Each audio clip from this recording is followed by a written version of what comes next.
നമസ്കാരം. LDF-നെയും UDF-നെയും പോലെ തന്നെ BJP-ക്കും വളരെ നിർണായകമാണ് ഇത്തവണത്തെ നിയമസഭാ ഇലക്ഷൻ. ഈ ഇലക്ഷന് BJP-യെ സംബന്ധിച്ച് ശക്തി തെളിയിക്കേണ്ടത് അത്യാവശ്യമാണ്. ഏറ്റവും കുറഞ്ഞത് 10 സീറ്റുകളിലെങ്കിലും വിജയിച്ചാൽ മാത്രമേ അവർ ഉദ്ദേശിച്ച രീതിയിൽ ശക്തി തെളിയിക്കാൻ സാധിക്കുകയുള്ളൂ. 35ഓളം A ക്ലാസ് മണ്ഡലങ്ങൾ തിരഞ്ഞെടുത്ത് അതിൽ മത്സരത്തിൽ മുഴുകിയിരിക്കുകയാണ് BJP. ഈ ഒരു അവസ്ഥയിൽ BJP-ക്ക് കേരളത്തിൽ എത്ര സീറ്റ് നേടാൻ കഴിയും? കേരളത്തിൽ ആദ്യമായി BJP അക്കൗണ്ട് തുറന്നത് നേമത്താണ്, O രാജഗോപാലിലൂടെ. എന്നാൽ തൊട്ടടുത്ത ഇലക്ഷന് തന്നെ അത് കൊണ്ടുപോയി കളഞ്ഞു കുളിച്ച അവസ്ഥയും BJP-ക്കുണ്ടായി. അവിടെ ശിവൻകുട്ടി വിജയിക്കുകയും വിദ്യാഭ്യാസ മന്ത്രിയായി മാറുകയും ചെയ്തു.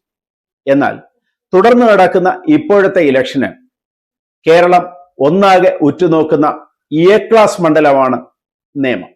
നേമത്തെ അവസ്ഥ എന്തായിരിക്കാം? ശിവൻകുട്ടി തന്നെയാണ് CPM-നെ പ്രതിനിധീകരിക്കുന്നത്. BJP-യെ സംബന്ധിച്ച് തങ്ങൾ ആദ്യം അക്കൗണ്ട് തുറന്ന നേമത്തെ LDF-ൽ നിന്നും വീണ്ടെടുക്കുക എന്ന ലക്ഷ്യത്തോടു കൂടി BJP സംസ്ഥാന പ്രസിഡന്റ് രാജീവ് ചന്ദ്രശേഖർ തന്നെ തുടക്കം മുതൽ കളം നിറഞ്ഞു കഴിഞ്ഞു. കോൺഗ്രസിനെ സംബന്ധിച്ച് അല്ലെങ്കിൽ UDF-നെ സംബന്ധിച്ച് കളം പിടിക്കേണ്ട ഉത്തരവാദിത്വം വന്നിരിക്കുന്നത് K മുരളീധരനാണ്.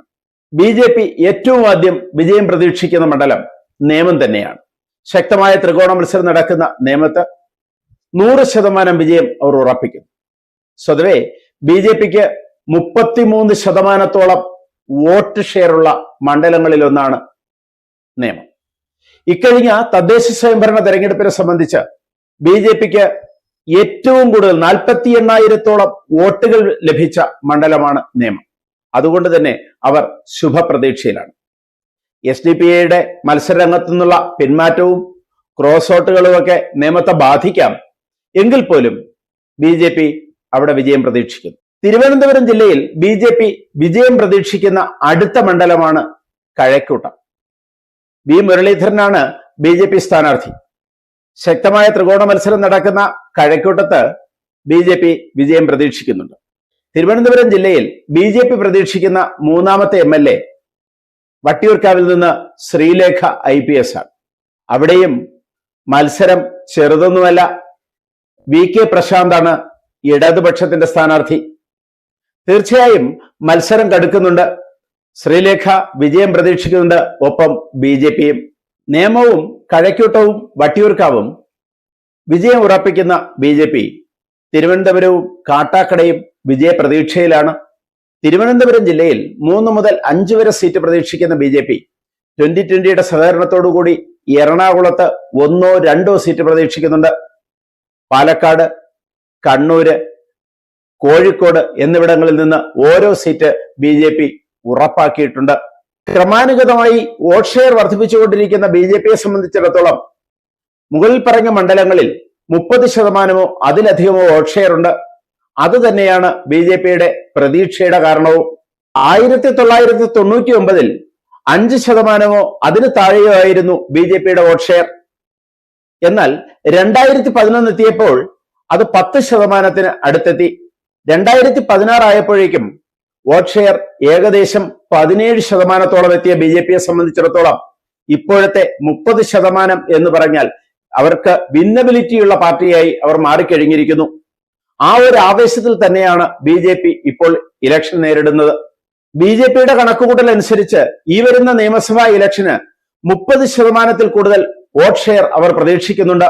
അതുകൊണ്ട് തന്നെ 30-ൽ കൂടുതൽ മണ്ഡലങ്ങളിൽ 2ാം സ്ഥാനത്തെത്തും എന്നും BJP പ്രതീക്ഷിക്കുന്നുണ്ട്. എങ്കിൽ ഭാവി രാഷ്ട്രീയത്തിൽ, കേരള രാഷ്ട്രീയത്തിൽ ഇത് ഒരു വൻ വളർച്ചയാണ്. ഒരിക്കലും എഴുതിത്തള്ളാൻ പറ്റാത്ത ഒരു പാർട്ടിയായി BJP മാറിക്കഴിയും എന്നർത്ഥം. ജാതി മത രാഷ്ട്രീയവും ക്രോസ് വോട്ടിങ്ങും ഒക്കെ എത്രത്തോളം BJP-യെ ബാധിക്കും എന്നുള്ളത് കാണാനിരിക്കുന്നതേയുള്ളൂ. എന്നാൽ കേരളത്തിലെ BJP-യെ പോലും ഞെട്ടിച്ചുകൊണ്ട് തമിഴ്നാട്ടിൽ നിന്നൊരു വാർത്ത എത്തിയിരിക്കുന്നു. തന്റെ IPS സ്ഥാനം രാജിവെച്ച് BJP രാഷ്ട്രീയത്തിലേക്ക് ഇറങ്ങിയ അണ്ണാമലയെ വെട്ടിനിരത്തിയിരിക്കുന്നു BJP തന്നെ. BJP അണ്ണാമലയ്ക്ക് തമിഴ്നാട്ടിൽ സീറ്റ് നിഷേധിച്ചിരിക്കുന്നു. ഒപ്പം അനുയായികൾക്കും. തമിഴ്നാട്ടിൽ അണ്ണാമലൈ BJP പ്രസിഡന്റ് സ്ഥാനം ഏറ്റെടുത്തതോടുകൂടി തമിഴ്നാട്ടിൽ മാത്രമല്ല കേരളത്തിലും ശുഭപ്രതീക്ഷയായിരുന്നു. ഒന്നിച്ച് കൈകോർത്ത് വളരാം എന്നുള്ള പ്രതീക്ഷയിലായിരുന്നു കേരളത്തിലെ BJPയും. എന്നാൽ ഇത് തിരിച്ചടിയായ ഒരു വാർത്തയായിരിക്കുന്നു.